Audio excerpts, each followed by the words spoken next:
بسم اللہ الرحمن الرحیم۔ اللہم صلی علی محمد وآل محمد۔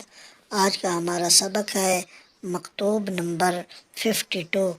مولا امیر کائنات علی ابن ابی طالب علیہ السلام نے یہ مکتوب نماز کے بارے میں مختلف شہروں کے حکمرانوں کے نام تحریر فرمایا۔ مکتوب نمبر 52 نماز کے بارے میں مختلف شہروں کے حکمرانوں کے نام۔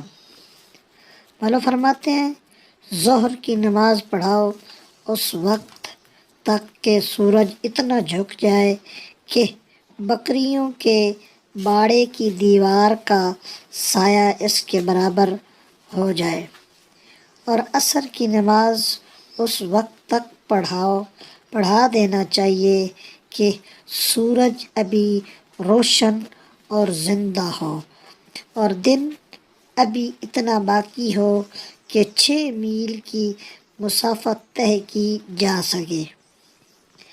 مغرب کی نماز اس وقت پڑھاؤ کہ جب روزہ دار روزہ افطار کرتا ہے اور حاجی عرفات سے واپس جاتے ہیں۔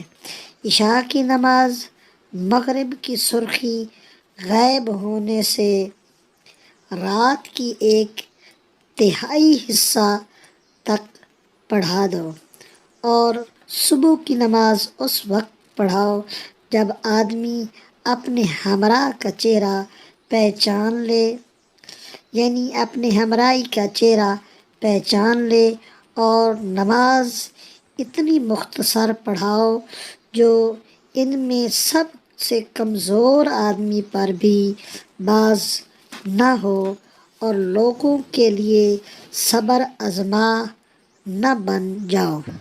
اللہم صلی علی محمد وآل محمد۔